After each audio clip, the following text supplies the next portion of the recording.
A black hotel maid answered the call in Dutch in front of a millionaire. The next day, he sent for her. Zoe's cell phone rang as she cleaned the floor of the luxurious lobby of the Grand Plaza Hotel. Normally, she would never answer during working hours. Rule number 1 from Manager Richards, especially for cleaning staff. But she recognized the number. It was the university. After 6 unsuccessful attempts to get a scholarship for her master's program in linguistics, this call could change everything. One moment, she whispered to herself, hiding behind an ornate marble column. That's when her life changed in seconds. "Zoe Johnson," she answered discreetly, hoping not to be noticed by the guests passing through the lobby. The voice on the other end spoke in perfect Dutch. It was Professor Van Thon from the University of Amsterdam.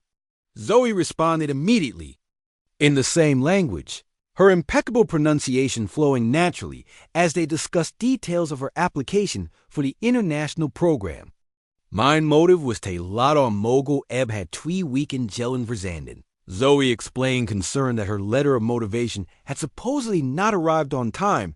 That was when she noticed a sudden silence around her. She looked up and saw Richard Coleman, the billionaire owner of the hotel chain, standing a few feet away watching her with an undisguised look of surprise. Next to him was manager Richard, her eyes wide with fury. Zoe swallowed hard. "I have to go. Igbo J later." "Terry," she said hurriedly in Dutch, hanging up the phone. "Johnson in my office now." The manager's voice cut through the air. The walk to the small administrative office in the basement seemed endless. Zoe felt the stares of her colleagues, some pitying, others barely concealing their satisfaction. At 29, she was the only black woman in the cleaning department with a college degree, something that Manager Richards made a point of constantly forgetting. "You know the rules, Johnson. No phones during working hours, especially in common areas." Richards fired off as soon as she closed the door. "And talking in what was that?" "French, Dutch." Zoe corrected instinctively, regretting it immediately. "I don't care if it was Martian. What I care about is that Mr. Coleman, the owner of this hotel, saw a cleaning lady ignoring her duties to talk on the phone in the lobby. The injustice burned like acid. The white receptionist took personal calls regularly with no consequences. But Zoe knew what was going on. It was the same pattern as always. "I'm assigning you to the convention center bathrooms for the next 3 months. Maybe there you can practice as many languages as you want without embarrassing the hotel." Zoe felt her stomach sink. The convention center meant double cleaning shifts after corporate events with no overtime. It was Richard's classic punishment for those who crossed the line. You can go and be thankful you're not being fired. That night was one of the longest. In her small apartment shared with 2 fellow nurses, Zoe cried silently, staring at her linguistics degree and international certificates framed on the peeling wall. 6 years of cleaning hotel rooms while trying to save for a master's degree, while sending out resumes that never received a response after in-person interviews. The next morning she arrived early, determined to show professionalism despite the injustice. That's when the phone at the front desk rang. Zoe Johnson called Jennifer, the head receptionist. "Human Resources wants you right away." The HR department was on the top floor next to the executive offices, uncharted territory for cleaning staff. In the elevator, she felt invisible as always, surrounded by executives discussing million-dollar mergers without even noticing her. Johnson called the HR director as soon as she entered. "Please have a seat." Zoe sat stiffly, preparing for the worst. "Termination? Most likely. Mr. Coleman has requested a meeting with you." Now, the owner's office was bigger than her entire apartment. Richard Coleman, at 45, was famous in the business world for turning bankrupt hotels into luxury properties. And now he was looking directly at her. "Dutch, French, Italian, and Mandarin, correct?" he asked bluntly, consulting an open folder on the desk. Zoe blinked, confused. "How did you your resume?" "I asked HR for it as soon as I heard you yesterday." Honors degree in linguistics from Georgetown. Fluent in 6 languages, 2 of them Asian, and cleaning my hotel for 6 years. What Zoe didn't know was that this moment was no coincidence. What no one in that hotel suspected was that behind that phone call in Dutch was a much bigger story, an unlikely connection that would not only transform Zoe's life, but expose a system of discrimination that for years had kept extraordinary talent hidden behind brooms and cleaning products. If this story of prejudice in the workplace stirs your indignation, sign up to find out how a simple phone call in a foreign language will become the catalyst for a turnaround that not even the most powerful billionaire could have predicted. For a few seconds, the office was completely silent. Zoe stood still, her mind processing what she had just heard. Richard Coleman knew who she was, really knew her, and not just as the invisible woman in a cleaning uniform that everyone ignored. In the hallways. 6 years, Coleman repeated, closing the file and crossing his arms. May I ask why a Georgetown-educated linguist is cleaning my bathrooms instead of working on international translations? Zoe took a deep breath. I sent 47 resumes to the International Relations Department of this hotel. All ignored. I tried for an internal transfer 12 times, always denied. By whom? Manager Richards and Mr. Whitmore, Director of Operations. Coleman wrote down the names without batting an eyelid. Curious, Whitmore constantly complains about the lack of multilingual staff for our international clients. His eyes narrowed, especially for Asian conferences. What Coleman didn't say was that he had noticed a disturbing pattern. 3 months earlier, he had hired a consulting firm to discreetly investigate why his East Coast hotels had alarming turnover rates among qualified non-white employees. Zoe, I'll be blunt. Tomorrow, a trade conference with Dutch and Chinese business executives begins. I need someone who speaks both languages fluently and understands cultural nuances. And you want me to clean their rooms? Zoe asked, unable to hide her sarcasm. Coleman smiled briefly. I want you to be our international relations coordinator for the event temporarily. Salary $5,000 a week starting today. Zoe almost dropped her purse. It was more than she earned in 3 months. Why me? There are hundreds of qualified candidates. Because I heard you speaking Dutch like a native. Because you have the qualifications I need. And because I suspect there's something very wrong going on in my company. An hour later, Zoe stepped into the elevator with a new badge and full access to the hotel systems. On her way to HR to finalize the paperwork, she ran into Manager Richards. The shock on the woman's face was priceless. Johnson, what are you doing on this floor without a uniform? Working? Ms. Richards, International Relations Coordinator. At the direct request of Mr. Coleman, Richards visibly palled. Impossible. You don't have the qualifications to Georgetown. Fluent in 6 languages, including Mandarin and Dutch, Zoe interrupted, maintaining a professional tone. My resume has been in the hotel's files for 6 years, along with my 12 transfer requests. As the manager stammered out explanations, Zoe continued on her way. In the HR department, she found an unexpected ally, Zoe Williams, a newly hired recruitment analyst who showed genuine enthusiasm. Zoe, finally. I saw your file when I started 3 months ago and couldn't understand why someone with your qualifications was in housekeeping. Zoe confided as she arranged her transfer. I tried to talk to Whitmore, but he cut me off immediately. That afternoon, as she prepared for the conference in the VIP room, Zoe noticed something disturbing. The event documents contained incorrect and inappropriate translations in Mandarin, which could cause serious diplomatic misunderstandings with the Chinese executives. She quickly corrected the errors, redesigning the welcome materials. How did you know they were wrong? Asked Coleman, who had been silently observing her work from the doorway. The previous translation used terms that could be considered offensive in formal corporate Chinese. Zoe explained. Whoever did this knows the basics of the language, but not the cultural nuances. Coleman nodded thoughtfully. Whitmore assured me he hired the best translators. It cost a fortune. He hired someone without checking their credentials, Zoe corrected, pointing out a critical error in the translation of a partnership proposal. The next day, the conference began.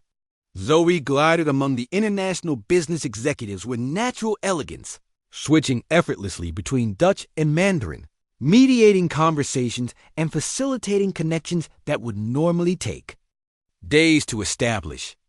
During a break, she was approached by Whitmore, the director of operations, a man who had never deigned to speak to her in 6 years.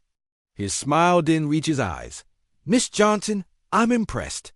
Richards clearly misjudged your potential." "Thank you, Mr. Whitmore. It's impressive how my resume listing fluency in Mandarin was overlooked, especially when the hotel spent $50,000 on inadequate translation services for this conference." Whitmore's smile froze. "There must be some misunderstanding. I received confirmation of receipt of every email over the last 6 years. Zoe interrupted calmly, including those alerting you to critical errors in the translations contracted for Asian events. What Zoe didn't mention was that Zoe had given her access to the translation contract records. The company belonged to Whitmore's niece, who had no proven experience in formal Mandarin, but charged expert rates. Worse, all previous translations contained similar errors that could have cost millions in lost business. On the third day of the conference, something unexpected happened. One of the Dutch businessmen recognized Zoe. "Wait, aren't you the student who wrote that brilliant article on linguistic variation in international business, published in the Journal of Applied Linguistics?" Zoe confirmed, surprised to be recognized. "I've cited your work at 2 conferences." The man exclaimed, calling colleagues over to meet her. Coleman watched from afar, noticing how Whitmore seemed increasingly uncomfortable. What the director didn't realize was that while he smiled and talked, Zoe was weaving a web that would reveal not just isolated mistakes, but an entire system of institutionalized discrimination and corruption that had kept talents like hers suppressed while inflated contracts were directed to unqualified people. What no one at the Grand Plaza Hotel realized was that the black cleaning lady who answered a call in Dutch wasn't there by accident. Behind that seemingly simple department transfer, a plan was unfolding that would not only change Zoe's life, but expose a system of discrimination that affected dozens of employees. The question was no longer whether she could prove what had happened, but how devastating the truth would be when it came to light. On the morning of the 4th day of the conference, the Grand Plaza Hotel was buzzing with energy.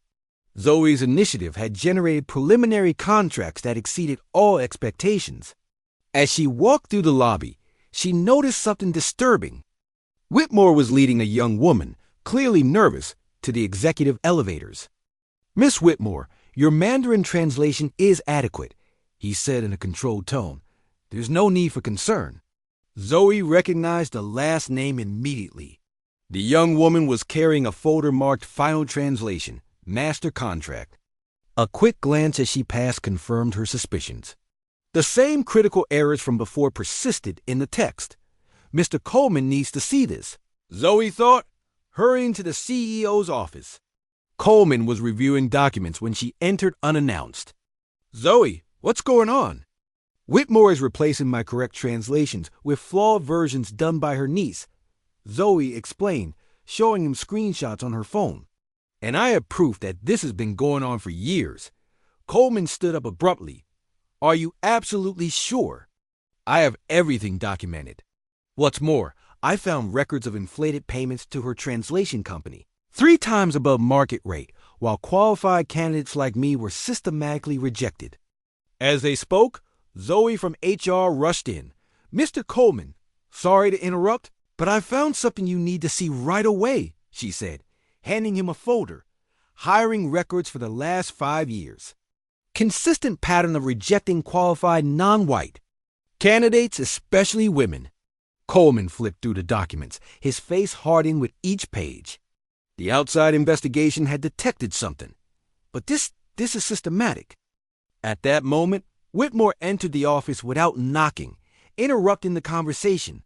"Richard, the Dutch are ready to sign, but they're asking about some inconsistencies in the translations. Johnson must have mixed something up. The silence that followed was icy. Coleman walked slowly to the door and closed it. Thomas, I'm seeing payment records for $50,000 for incompetent translations. While we have qualified employees cleaning bathrooms, Coleman said, her voice dangerously calm. Any explanation? Whitmore palled visibly. I don't know what you're talking about. We hire the best. Her niece Thomas Coleman interrupted with zero experience in formal Mandarin. She has a certification fake. Zoe finished placing a printed email on the table. I just confirmed with Peking University they never certified Ashley Whitmore. Whitmore shot Zoe a look of pure hatred. You're nobody. A cleaning lady who thinks she can play with the big boys. PhD in Applied Linguistics from Georgetown. Zoe corrected calmly. With 6 international publications, all in the HR files, you've lost repeatedly. Thomas Coleman interjected. I've called an emergency board meeting in 30 minutes. By then, I want her resignation letter on my desk. You can't. Be serious, Whitmore laughed nervously. Because of this. Choose your next words with extreme care, Coleman warned. 2 hours later, the executive auditorium was packed. All managers, supervisors, and directors had been summoned urgently. In the front row, Dutch and Chinese business executives waited curiously. Richards, the cleaning manager, looked confused, sitting next to other department managers. Coleman took the stage, Zoe at his side. Today, we discovered a systematic scheme of discrimination and nepotism that has cost this company millions. He announced gravely. For years, managers such as Thomas Whitmore and Sarah Richards have implemented unofficial policies that have harmed not only our employees, but also our bottom line. A presentation began behind him showing comparative charts of employee qualifications versus positions, hiring and rejection statistics by race and gender, and overpriced contracts with companies linked to managers' family members. Miss Johnson, whom some of you knew only as a cleaning lady, saved our company from a diplomatic and financial disaster this week, Coleman continued, by correcting translations that would have cost millions in contractual misunderstandings. The Asian businessman nodded in recognition, some applauding quietly. As a result of this investigation, Thomas Whitmore has been terminated for cause. Coleman announced. Sarah Richards is suspended while we complete our investigation into her involvement, and effective immediately. We are implementing a complete audit of all hiring and promotions over the past 5 years. The room fell into shocked silence. Richards, now pale, stared at the floor, and finally Coleman smiled slightly. I am pleased to announce that Dr. Zoe Johnson is being named our new Global Director of Internal Communications, overseeing all of our multilingual operations. The auditorium erupted in applause, some hesitant, many enthusiastic, especially from the cleaning crew sitting in the back, who applauded with tears in their eyes. As she left the stage, Zoe noticed Whitmore being escorted out of the building. By security guards, his face contorted into a mask of impotent rage. As he passed Zoe, he muttered, "You won't last a month." Zoe just smiled serenely. In the pocket of her newly acquired blazer was a recording device, the same one that had captured every threat and racist comment Whitmore had whispered over the past few days as he desperately tried to cover up his scheme. That night, in her new office overlooking the city, Zoe finally allowed herself to cry. They weren't tears of sadness, but of deep catharsis. 6 years of cleaning hallways while her potential was denied. 6 years of your resume must have gotten lost, and maybe you're not a good cultural fit. She picked up the phone and called her mother, who had sacrificed everything to pay for her education. "I did it, Mom," she said simply, her voice breaking. What no one at the Grand Plaza Hotel could have predicted that day was that the real transformation was just beginning. While some executives were still digesting the shock of seeing old privileges crumble, others were already realizing the inevitable truth. True talent, when finally unleashed, not only corrects past injustices, but completely redefines the future. The fall of Whitmore and his discriminatory scheme was only the first chapter in a complete overhaul that would shake the foundations not only of that hotel, but of the entire American hotel industry. And it all started with a simple phone call. In Dutch, 6 months had passed since that fateful day when Zoe answered a call in Dutch in the lobby of the Grand Plaza Hotel. What had once been an isolated case of personal justice had turned into a silent revolution in the American hotel industry. Zoe's office on the 32nd floor now overlooked all of Manhattan. A discreet plaque on the oak door read, Dr. Zoe Johnson, Vice President of Diversity and International Relations. The salary was 5 figures monthly, not annual, but the real power lay beyond the title or financial compensation. Restructuring committee assembled and waiting. Dr. Johnson announced Zoe, now her executive assistant and close friend. All regional managers are on the conference call. Zoe nodded, taking a deep breath before entering the conference room, where Richard Coleman and the board of directors were waiting for her. It was the day of the final presentation of the Invisible Talents Program, a personal initiative Zoe had developed to identify and promote qualified employees who were systematically overlooked throughout the hotel chain. The results of the pilot program have exceeded all of our expectations, Zoe began, presenting the numbers on the screen. In just 6 months, we identified 147 employees with skills in languages, finance, management, and technology who were in roles well below their capabilities, 83% of them Black, Latino, or from other minority groups. Coleman nodded approvingly. The program had been his first demand when accepting the promotion, not just fixing his individual situation, but changing the entire system. Most impressive, Zoe continued, is the financial impact. Outsourced translation costs are down 78%.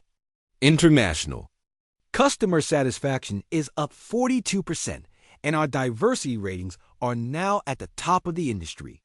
All this while providing real opportunities to people who are already on our payroll. Across the country, Sarah Richards watched the conference broadcast from a small hotel in California. After an extensive investigation, she had escaped termination by accepting a demotion and transfer. Now she managed the laundry at a second-rate property, a daily humiliation for someone who had once rejected talent based on prejudice. The next expansion of the program will include an internal mentoring system, Zoe explained. Each promoted talent commits to identifying and supporting other employees with potential. Thomas Whitmore was not attending the conference. After his dismissal, no luxury hotel would hire him. Allegations of systematic discrimination and embezzlement had permanently tarnished his name in the industry. Rumor had it that he was now working as a night manager at a roadside motel in Arizona. His niece Ashley had to return all her inflated payments, complete a professional ethics program, and was now studying Mandarin, ironically, with a scholarship created by the Coleman Foundation for Inclusive Language Education. In closing, Zoe said, turning directly to the camera that broadcast to all properties in the chain, I want to share something personal. She paused, letting the silence fill the room. When I was little, my mother worked as a maid in a hotel, like this one. She had a college degree, but she never got a job in her field. She always told me, Zoe, no matter how much they try to make you feel invisible, your worth is not dependent on their recognition. Zoe took a deep breath, maintaining her composure. My mother passed away believing that some doors would never open for people like us. She never lived to see this moment, to see that her sacrifice was worth it. Across the room, several executives, many newly promoted through the program, wiped away tears discreetly. The true power of a company isn't how much it makes, but the potential it unleashes. For decades, the hospitality industry, like so many others, buried extraordinary talent under service uniforms, assuming that people of certain colors, accents, or backgrounds were only fit for invisible roles. Coleman stood up, applauding, followed by the entire room and hundreds of employees watching remotely. Later that day, Zoe received an envelope in her office. Inside was a postcard from Amsterdam and a letter from a University of Applied Linguistics, offering her a position as a visiting professor. Professor Vanton, who had made that fateful call in Dutch 6 months earlier, had followed her meteoric rise. Ironically, Zoe thought as she looked out the window at the city, I have Richards to thank for punishing me that day. If she had simply given me a warning, I might still be cleaning the same rooms my degree gathering dust. The next day, Zoe officially launched a scholarship fund for hotel employees and their children, financed in part by her new salary.